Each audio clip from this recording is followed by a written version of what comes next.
오늘은 안정이라고 하는 성품에 대해서 나누고자 합니다. 안정은 사라지거나 무너지지 않는 영원한 것에 삶의 중심을 두는 것이다. 그리고 상대하는 걱정입니다. 그러니까 우리가 걱정하지 않고 안정되게 삶을 살아야 되는데, 그러려고 하면 사라지거나 무너지지 않는 영원한 것에 삶의 기초를 두면서 살아야 된다는 거지요. 그런데 그렇게 없어지지 않고 영원히 있어 우리의 삶의 기초가 될 분이 누구냐면 하나님 외에는 없어요. 하나님 우리들의 삶의 기초이십니다. 그리고 그분의 말씀, 계시와 지혜의 영, 그리고 교훈, 그리고 그분의 섭리적인 뜻을 담는 말씀으로 사는 것만이 진정 우리들에게 안정을 가져다 주는 거지요. 오늘 예수님께서 말씀하시기를 집을 지으려고 할 것 같으면, 안정된 집을 지으려고 하면 반석 위에 집을 지어야지, 모래 위에 집을 짓게 되면 홍수나면 그 모래 위에 집은 무너지게 되고 반석 위에 집은 무너지지 않는다. 이렇게 얘기하시면서 반석 위에 집을 짓는 것은 하나님 말씀으로 집을 짓는 것이다. 하나님의 그 지혜와 계시의 말씀, 하나님의 교훈, 하나님의 뜻이 섭리적인 뜻이 담겨져 있는 그 말씀 가지고 이렇게 삶을 살아야 영원히 안정감 있게 든든하게 살아갈 수 있다. 이렇게 말씀하십니다. 자, 그러면 우리의 기초가 되신 하나님은 어떤 분인가 다 알겠지만 다시 한번 짚습니다. 하나님은 어떤 분이냐? 하나님은 육이 아니시고 영이세요. 그래서 썩어지시질 않으세요. 썩지 않고 영원히 계시는 분입니다. 그리고 지혜가 무한하시고 능력이 무궁하셔서 천지만물을 지으시고 관리하시는 분이십니다. 엄청난 분이요. 하나님께서는 보이지 않는 영의 세계와 보이는 물질의 세계를 다 주장하십니다. 하나님은 당신이 택하는 사람들과 영원히 함께 하시며 함께 살아주십니다. 우리가 모태로부터 태어나면 노년에 이를 때까지 품고 사십니다. 육신의 부모들은 자녀들을 사정리에서 고아원에 맡길 수 있어도 하나님은 결코 그런 일 없어요. 하나님은 당신의 사람들을 원수의 손에서 지키십니다. 당신의 사람을 대적하는 어떤 인간이라든가 사단으로부터 하나님은 철저히 지키시는 분이십니다. 그리고 사는 날 동안 하나님은 우리들의 기업이요 자녀의 소득이 되어주시는 거죠. 필요하면 다 하나님이 채워주십니다.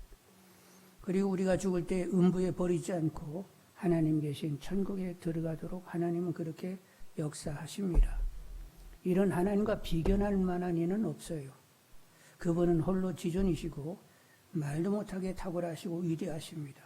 전지전능하십니다. 이런 하나님께서 나의 삶의 지지가 되어 주신다고 하는 것은 말도 못하는 영광이요 은혜인 것이지요. 그래서 우리는 걱정이 아니라 기쁘게 안정되게 늘 살아갈 수 있는 것이지요. 여러분, 하나님으로 기쁘고 든든하고 안정된 삶을 누리시는 분들이 다 되기를 원합니다. 자, 그러면 하나님을 기초한다. 하나님의 말씀, 지혜와 계시의 말씀, 그리고 약속의 말씀, 하나님의 교훈 뜻을 담는 이런 말씀들이 있는데, 이렇게 이제 말씀에 기초하게 되면 안정된다고 하는데, 자, 어떻게 해서 안정이 되는지 잠깐 나누도록 하겠습니다. 일단 하나님은 언제나 우리와 함께 하신다고 했습니다. 아기들이 엄마가 안 보이게 되면 이내 무슨 불안이 생기게 되죠? 아기들이 엄마 안 보면 격리불안이 탁 일어나면서 막 갑자기 막 소리를 지르면서 막 울부짖는 거요. 엄마 어딨어? 그럴 수가 없는 거예요. 막 절망 가운데서 막 그렇게 엄마를 부르는데 엄마가 짠 나타나면 어떻게 되죠? 언제 내가 막 그렇게 소리 질렀냐? 전혀 그거 잊어버리고 아주 또 마음 편해가지고 또 이렇게 지낸단 말이요. 그런데 우리 하나님께서는 우리가 어디를 가든지 함께 하세요. 우리가 새벽에 바닷가에 나가 있든지 아니면 산으로 올라가든지 음부에 내려간다 할지라도 거기 함께 하신다고 말씀하고 계세요. 우리 손을 늘 붙들고 계십니다. 그런데 그 정도로 아니고 늘 품고 사신다는 거예요. 우리가 모태로부터 태어날 때부터 하나님 우리를 품으시고 언제까지? 노년에 이를 때까지 우리를 품고 사신다는 거예요. 그래서 여러분 그런 성경 말씀 대하면 늘 어떻게 기도하라고? 하나님이 늘 품고 사신다고 하는데 하나님의 가슴팍을 느끼게 해주세요 하고 기도하시는 분들이 되기를 원합니다. 다윗은 이제 사울에게 10년 가까이 이렇게 쫓기는 도망자의 삶을 살았는데, 그런데 그렇게 쫓기면서도 그는 누구의 품에 있다고? 하나님의 품에 있다고 늘 생각이 들었어요. 그래서 시편 131편 2절에 실로 내가 내 영혼으로 고요하고 평온하게 하기를 젖된 아이가 그의 어머니 품에 있음 같게 하였나니 내 영혼이 젖된 아이와 같도다 하고 고백을 했습니다.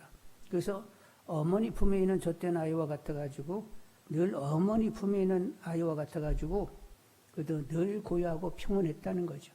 쫓기는 삶을 살면서도 그는 고요하고 그리고 평안하게 지낼 수 있었다는 거예요. 여러분도 하나님의 품에 안겨 있는 줄 압니다. 하나님의 가슴팍을 느끼면서 고요하고 평안한 삶을 사시는 분들이 되기를 원합니다. 용서하세요. 요란 방정 떠는 삶이 아니라 그냥 하나님의 품에 꽉 안겨가지고 고요하고 잠잠하게 그렇게 평안하게 지내시기를 원합니다. 그리고 하나님께서는 지키시는 분이요. 우리를 지키시는데 주목하고 집중하세요. 우리는 퍼질러 잘 때도 하나님은 주무시지도 않고 막 졸지도 않고 우리만 쳐다보고 계시다는 거예요. 당신의 눈동자에 우리를 담아놓고 항상 우리를 주목하고 계세요. 하나님의 이 시선을 의식하는 분들이 다 되기를 원합니다. 시편 121편 4절로 8절에 이스라엘을 지키시는 이는 졸지도 아니하시고 주무시지도 아니하시리로다. 여호와는 너를 지키시는 이시라. 여호와께서 내 오른쪽에서 내 그늘이 되시나니 낮에 해가 너를 상하지 아니하게 하며 밤에 달도 너를 해치지 아니하리로다. 여호와께서 너를 지켜 모든 환난을 면하게 하시며 또 내 영혼을 지키시리로다. 여호와께서 너의 출입을 지금부터 영원까지 지키시리로다. 하나님은 항상 우리를 보고 계세요. 그리고 한눈 팔지 않습니다. 계속 지키고 계십니다. 여러분 아기들을 돌보는 엄마 아빠 할아버지 할머니가 잠깐 시선을 놓쳐가지고 막 다쳤다고 하는데 하나님에게는 그런 일 전혀 없어요. 하나님은 항상 정확하게 보시고 지켜주시는 줄 압니다. 그래서 하나님이 우리들의 안전이 되시는 거예요. 그리고 하나님께서는 기독케 하시며 평강으로 우리를 지키십니다. 빌립보 4장 6절로 7절에 아무것도 염려하지 말고 다만 모든 일에 기도와 간구로 너희 구할 것을 감사함으로 하나님께 아뢰라. 그리하면 모든 지각에 뛰어난 하나님의 평강이 그리스도 예수 안에서 너희 마음과 생각을 지키시리라. 사람들이 염려하고 걱정할 수 있는데 염려하고 걱정하는 것은 왜 그렇게 되는 거예요? 자기 스스로 풀어보려고 할 때 생기는 것입니다. 내가 어떻게 해보려고 하니까 많은 생각은 하긴 하는데 궁리는 하는데 해결은 불확실하고 자신이 없어요. 그러다 보니까 염려, 근심, 걱정이 생기게 되는 거예요. 그런데 성경은 하나님은 범사에 자기 지혜와 총명을 의지하지 말고 그리고 하나님께 다 맡기라고 했어요. 그러니까 하여간 염려, 근심이 조금이라도 오면 맡기라고 했으니까 맡겨야 돼 하고 맡기는 분들이 되기를 원합니다. 하나님께 맡기면 그때부터 누구 일이 되는 거예요? 하나님의 일이 되어서 우리들의 생각하고 구하는 것에 넘치게 역사하셔서 속 시원하게 풀어내시는 것이죠. 그래서 범사의 기도로 맡기면서 마음과 생각이 평강으로 지켜지는 분들이 다 되기를 원합니다. 그리고 어떤 경우든 하나님의 허락이요 하나님이 이루실 선이 있다는 것을 알아야 돼요. 하여간 시련이 됐든 아니면 뭐 좋은 일이 됐든 하여간 권고가 됐든 무슨 일이 됐든 만일 그런 일이 내게 허락되면 하나님의 이루실 일이 있어가지고 허락을 하시는 거예요. 그러면 일이 주어지게 되면 하나님을 바라보면서 하나님이 이런 일을 허락하셨는데 이 일을 통하여 어떤 것을 이루시기를 원하시는지 하나님의 뜻한 바를 다 성취하시라고 계속 하나님께 기도하게 되면 어떤 환난과 시련이 온다 할지라도 그 안에서 믿음으로 인내하며 더 구비하여 조금 더 부족함이 없는 상태로 나가게 되는 거지요. 여러분, 우리가 정금 같은 믿음이 있으려고 하면 단련이 있어야 된다고 했습니다. 그러니까 이렇게 됐든 저렇게 됐든 하여간 내가 당하는 모든 일은 하나님의 최선이라고 여기면서 그때그때마다 하나님의 뜻이 이루어지기를 기도하면서 내게 주어진 그 일 가운데 하나님이 내게 허락하신 전화, 하나님이 나를 통하여 이루시기를 원하는 어떤 일들이 이루어지도록 그렇게 모든 일을 접근해 갈 수 있는 분들이 되기를 원합니다. 다니엘의 세 친구가 있는데 그들에게 어려운 시련이 있게 되었어요. 바벨론의 느부갓네살 왕이 금으로 신상을 만들어 놓고 두라 평지에 만들어 놓고 모든 방백들을 다 모았어요. 하여간 높은 사람, 지방 장관들, 하여간 뭐 여러 일을 맡은 사람들 다 불러다 놓고는 이제 나팔과 피리와 수금과 사면금과 앙금과 모든 악기 소리가 날 때 엎어져 절을 하라고 했어요. 거기에 다니엘의 세 친구 사드락, 메삭, 아벳느고도 참석을 했습니다. 그래서 이제 막 나팔 소리와 함께 여러 가지 그 현금, 이제 여러 가지 양금, 사면금, 수금 이런 막 악기 소리가 나면서 사람들이 다 엎어졌는데 서 있는 세 사람이 있었어요. 어떻게 서 있네 이것들이? 그래가지고 참소를 당하게 되었고 다른 사람 다 엎어졌는데 그 유대 땅에서 온 세 녀석은 엎어지지 않았다고 그렇게 돼가지고 이제 그 느부갓네살 왕이 세 사람 불러다 놓고 얘기를 합니다. 마지막 기회야. 너희들 이번 엎어지지 않으면 풀문불에 던질 거야. 그랬더니 이 세 사람이 뭐라고 얘기하느냐. 던져놔도 하나님 우리를 건지실 것이고 그리 아니하실지라도 우리는 절을 할 수가 없습니다. 그래서 왕이 막 화가 더 나가지고 풀무불을 더 뜨겁게 만들으라고 그리고 세 사람을 거기다 던져 넣게 되었어요. 근데 세 사람을 넣었는데 어떻게 네 사람이 돼버렸네? 그리고 가만히 보니까 또 다른 한 사람은 신의 아들 같은 이였습니다. 그리고 이제 그들이 거기서 거닐고 있는 거예요.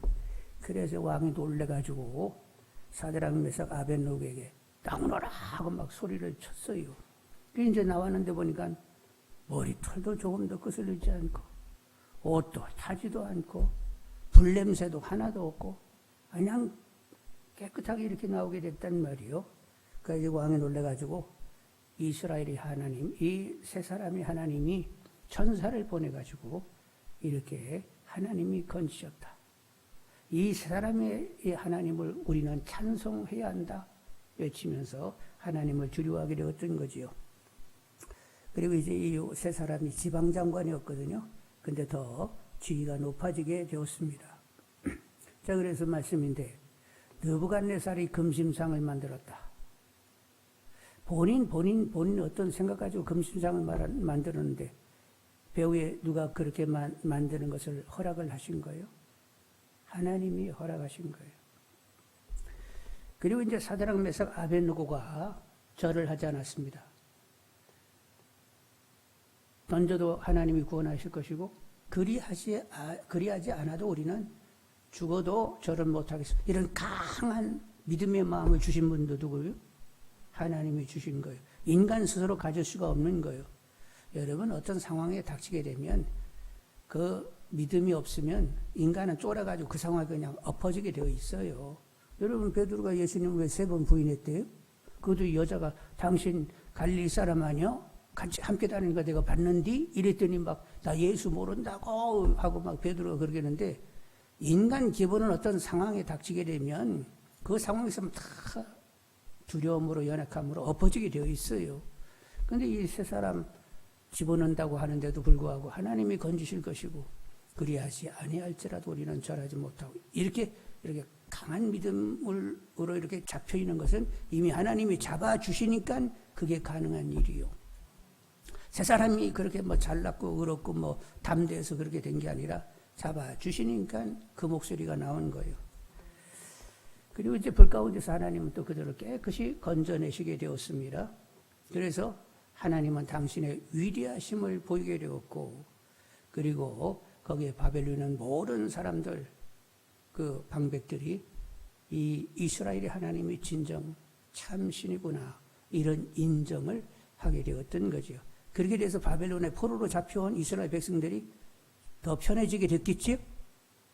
그러니까 우리는 바벨론 포로로 끌려갔다고 하니까 바벨론 포로로 끌려가지고 막 고생 엄판 그냥 죽을 지경으로 고생했는가, 그렇게 그림 그리면 안 되고, 이미 다니엘이라든가 사드락 메삭 아벳느고라든가 이런 이들이 그 바벨론 왕궁에 상당한 지혜를 가지며 영향을 가지고 있었기 때문에 바벨론에 가서도 이스라엘 백성들은 그렇게 보호가 되게 되었던 거지요. 하나님은 그렇게 일을 도모하시는 분입니다. 그러니까 모든 전체, 우리는 이렇게 어떤 일을 당하면 그 일에게 이렇게 집중하는 경우가 있는데, 항상 우리는 그 배후의 큰 틀에 하나님의 섭리적인 경영을 함께 보실 수 있는 분들이 되기를 원합니다. 그렇지 않으면 하나님께 불만하게 되어 있어요. 아니, 새 친구, 다니엘의 새 친구 죽이려고 느부갓네살 왕이 금상을 만드는 것을 하나님 그냥 내버려 뒀을까? 쓸데없는 소리 하지 말고. 하나님은 결국 당신의 위대하심을 드러내는 가운데 바벨론 포로로 끌려온 그들을 좀 더 평안케 하기 위하여 느부갓네살 왕이 금신상을 만드는 것도 그냥 허락하시고, 그리고 이제 새 친구 풀무불에 들어갔다 나오게 하시는 분도 하나님이시고, 그리고 느부갓네살 입에서 이스라엘의 하나님이 진정 참 그분만이 찬송을 받을 분이다, 이렇게 목소리 나오도록 하나님이 그리 하신 거예요. 그래서 여러분, 죽었다 깨도 하나님께 조금도 불평하지 말고 범사에 감사하고 기뻐하시는 분들이 되기를 원합니다.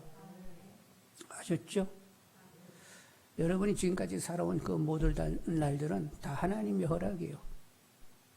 하나님 모르는 일이 생긴 거 한 번도 없어요. 우리들의 생애 여정 가운데 있었던 그 모든 일의 진행은 다 하나님의 허락이고, 그 허락 가운데 우리에게 계속적인 변화를 허락해 주신 것입니다. 어느 거 하나도 차선은 없어요. 항상 최선이었어요. 그러니까 어떻게 됐든지 간에 하나님 앞에 의를 드러냈든지 아니면 죄를 드러냈든지 그 모든 것은 나에게 변화를 주시기 위하여 다 그런 일은 있었어야만 하는 일이었던 거지요. 그래서 여러분, 하나님은 내게는 절대 선하시다. 그분은 절대 신실하신 분이다. 내가 원하든 원치 않든 그분의 허락은 나를 위해서 있었던 일이다. 늘 감사하면서 하나님의 뜻이 이루어지기를 늘 기도하는 분들이 다 되기를 원합니다. 여러분 한번 물어보겠어요. 여러분 봉안교회 이렇게 다니게 됐는데 하나님이 최선으로 허락하신 것 같아요? 차선인 것 같아? 한번 옆 사람을 물어봐. 당신 봉안교회 이렇게 나오게 되는데 하나님이 나오게 하셨어? 그리고 이렇게 봉안교회 다니는 것이 하나님의 최선이라고 여기는 거요, 하나님이 실수하신 것 같아?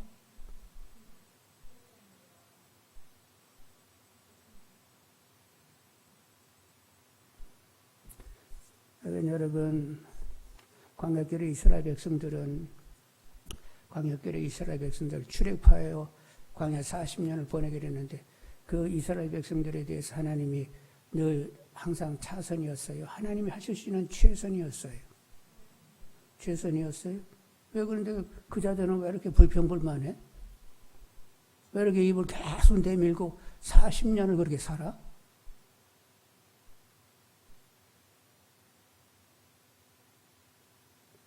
그런데 여러분은 여호수아 갈렙같이 믿음을 가지고 하나님이 하시면 다 되는 거야. 똑같은 광야 생활을 똑같이 사는데 여호수아 갈렙은 믿음으로 하나님의 약속의 땅을 우리에게 들여보내 줄 거야. 이래도 감사 저래도 감사. 하나님이 다 하셔 이러면서 그냥 하나님을 누리는데, 누구는 똑같은 환경에서 누리고 있으면서도 입을 쭉 내밀고 하나님이 이 수준으로 우리를 다룰 수밖에 없어요. 우리를 파묻을 데가 없어가지고 여기로 데려가지고 우리를 파묻으려고 해요. 그래서 하나님 뭐라고 했어요? 내가 언제까지 이것들에게 멸시를 발해야 될지 모르겠다고 이렇게 말씀을 하셨는데,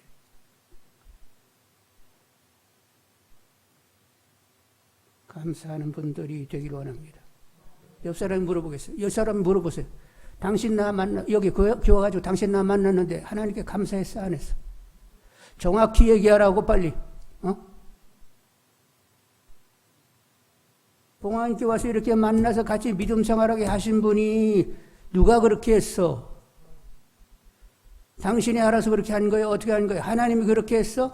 그래서 이 관계를 한 번이라도 감사한 적이 있냐고. 그냥 투덜투덜 불평 뭐가 어쩌고 그러니까 하나님의 이 만남도 하나님의 섭리적인 경영 가운데 만나겠으면 이 만남 가운데 하나님의 뜻이 어딨는지 물으면서 하나님 원하는 바의 뜻을 이루는 이런 삶을 살아야 되는데 왜 이렇게 입을 내미는 거예요? 여러분은 안 그런데 오늘 안 나온 사람들이 내 입을 내밀더라니까.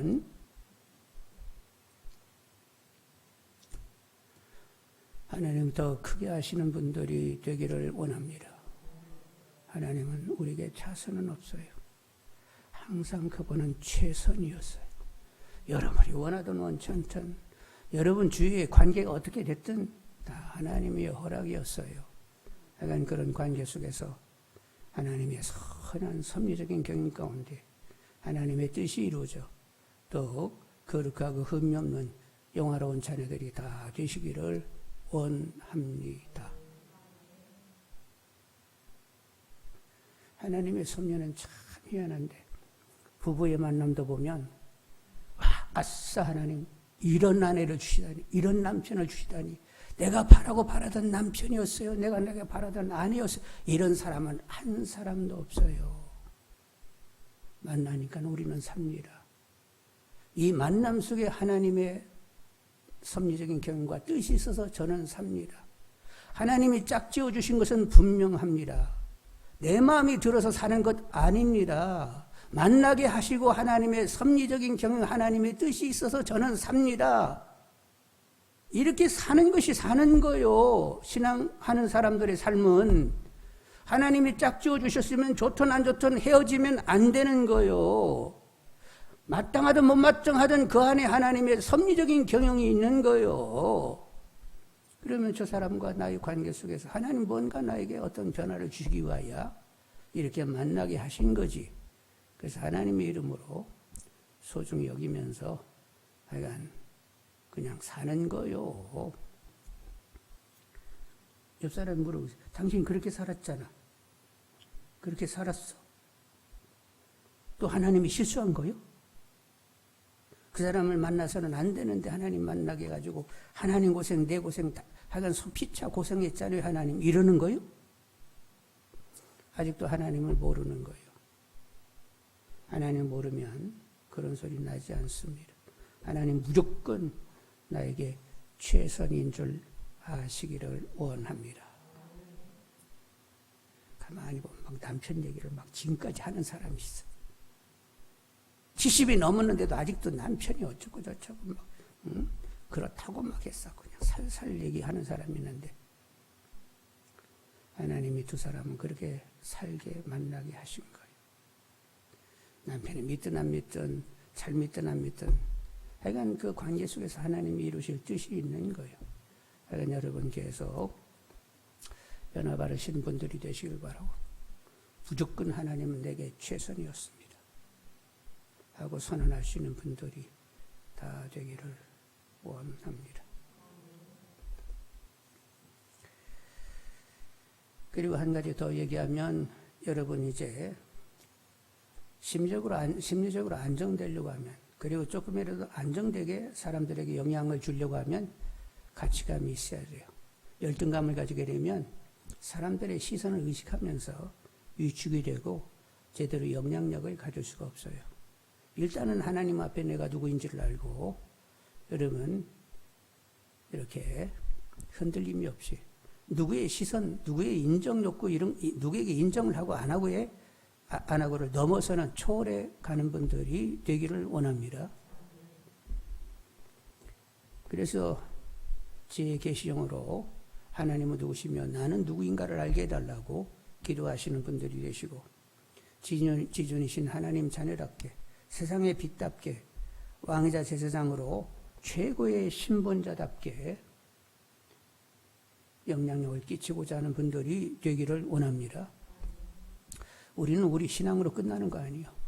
세상의 빛인데 어떻게 할 거예요? 빛은 어차피 주위를 밝히게 되어 있단 말이요. 그러니까 신앙이 내 개인적인 신앙으로 머무를 수 없단 말이요. 그러니까 우리는 뭔가 영향력을 주어야 된단 말이요. 세상에 빛이 되라고 했어요. 어그러지고 거스르는 세력 가운데 말씀에 생명의 빛을 발하라고 이렇게 말씀을 하신단 말이요. 그래서 나는 나 혼자, 나 개인적으로 뭐 하나님 앞에, 하나님과 관계를 좋게 해가지고 뭐 복받, 이런 차원이 아니라 이미 나는 그러니까 세상을 향하여 책임져야 할 그런 영향력을 가져야 되는 거지요. 그래서 우리는 그러니까 내가 어둠이 아니라 이제는 빛이 되었으니 나는 무조건 밝아야 되고 그리고 주위 사람들에게 밝음을 끼쳐야 된다. 이런 부담을 갖는 분들이 다 되기를 원합니다. 왕같은 세상 최고의 신분을 가지고 있으니까 격 있게 더 거룩함으로 흠이 없게 삶을 살아야 되는 거죠. 하나님 오신 성전이 됐으니까 하나님이 내 안에 오셔가지고 야, 네 심령 안에 온 인간 깨끗하고 편해가지고 여기 있을 만하다. 이렇게 말씀이 나오도록 나는 살아야 돼. 이런 부담들이 다 있는 분들이 되기를 원합니다. 그런데 그런 부담을 가지는데 높은 자존감을 가지면서 부담이 있는 거예요. 아우, 내가 하나님의 후사가 됐고 하나님의 자녀가 됐고 빛의 자녀가 됐고 왕같은 제사장이 됐고 하나님의 영이 거하시는 전이 되었다고? 도대체 이 신분은 도대체 어떤 신분인 거야? 말도 못하게 가장 거룩하고 최고의 신분을 내가 가지고 있잖아. 그럼 나 어떻게 살아야 되는 거야 이거? 그래가지고 하나님 이런 정체감을 허락해 주셨으면 내용께 좀 삶을 살아야 될 건 아니요. 답게 좀 어떻게 좀 살게 좀 하나님이 말씀과 성령으로 충만케 하시면서 변화를 좀 허락해 주시라고. 그렇게 자꾸 기도하면 안 하는 사람보다 하는 사람이 더 변화가 있겠지요? 그리고 그런 기도도 누가 하게 하신다고? 성령이 빌바를 알게 하실 때 그 기도가 나가게 되어 있어요. 그래서 높은 가치감을 가지고 정말로 영향력 있게 삶을 살 수 있도록 그렇게 좀 만들어 주시라고. 하나님 자녀답게 좀 어떻게 만들어 놓으시라고 또 깨어서 기도하시는 분들이 되시길 바라고 선한 영향력을 갖는 분들이 되기를 원합니다. 내가 가지려고 해서 가져지는 건 아니고 그냥 어떻게 되든지 성령의 역사 가운데 주님으로 삶을 살아내려고 하면 영향력이 만들어지게 되는 거예요. 그래서 이건 주님의 향기로 삶을 사시는 분들이 다 되기를 원합니다. 이렇게 되려고 하면 오직 하나님만 의지해야 돼요. 그분은 변함이 없으신 분입니다.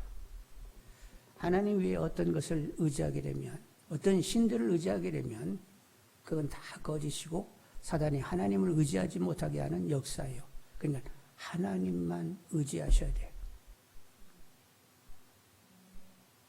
우리는 하나님밖에는 없지요? 예. 하나님과 무엇을 겸해서 섬겨서는 하는데 오직 하나님 외에는 없다 하고 이렇게 사시는 분들이 되기를 원합니다. 그리고 사람을 의지해서도 안 돼요.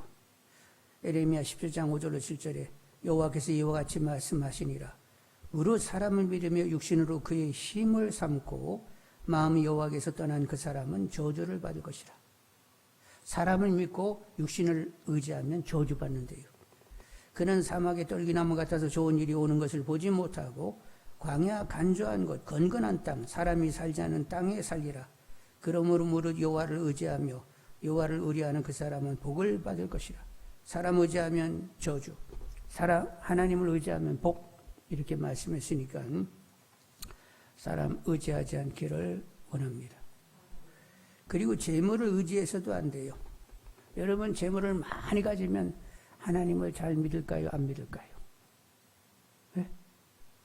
재물이 많아지면 하나님 잘 믿을까요? 안 믿을까요? 미안하지만 하나님이 얘기하십니다.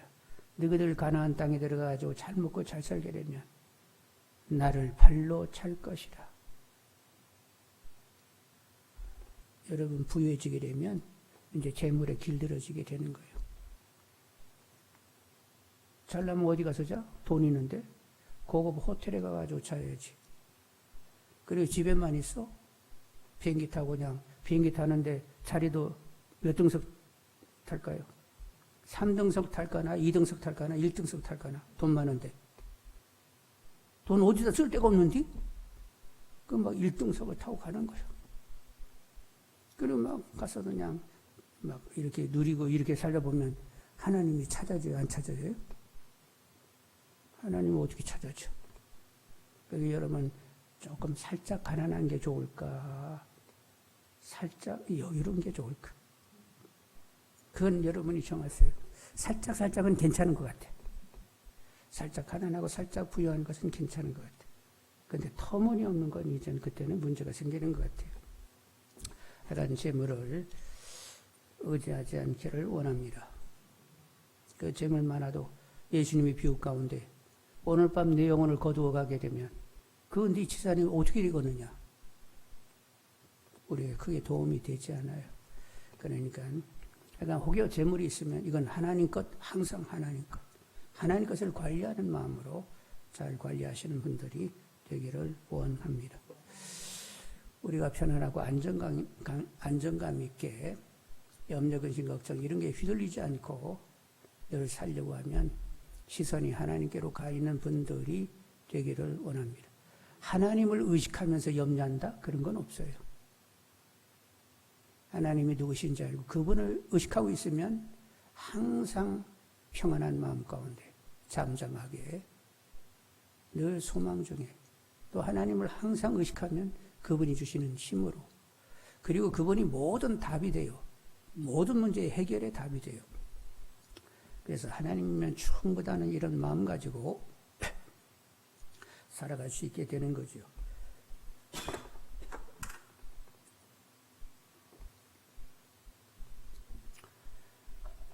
하나님 같은 분은 없습니다. 그분은 지존이세요. 우리를 끔찍이 사랑해서 아들까지 희생하신 분이요. 그분은 최선이세요. 모든 것이 합력하여 선이 되게 하시는 분입니다. 졸지도 주무시지도 않고 그냥 나만 쳐다보고 사시는 분이요. 그분은 선과 신실로 늘 우리를 대하시는 분이죠. 체질을 하시고 긍휼로 대하시는 분입니다. 하나님 같은 분은 없습니다. 그분을 알게 되는 것은 진짜 은혜요. 하나님을 더 크게 하시는 분들이 되시길 바라고 하나님으로 산다는 것이 늘 은혜요 감격이요. 와 오지다 막 이런 마음이 크신 분들이 다 되기를 원합니다. 여러분 혼자 있을 때 외롭다는 생각 전혀 없이 혼자 있을 때 더 하나님께 집중되어져. 또 하나님 나와 함께 이렇게 단독자로 만나 이렇게 시간을 보내게 돼서 와 좋다. 방해받지 않고 하나님과 단독자로 이렇게 함께함이 좋다. 그래서 혼자 있음이 더 여러분 신령하고 즐거운 분들이 다 되시기를 원합니다. 하나님을 믿게 된 것, 알게 된 것, 의지하게 된 것, 따르게 된 것은 말도 못하는 복이죠. 복을 복이라 선언하면서 하나님의 이름을 늘 부르며 사는 분들이 되시기를 원합니다.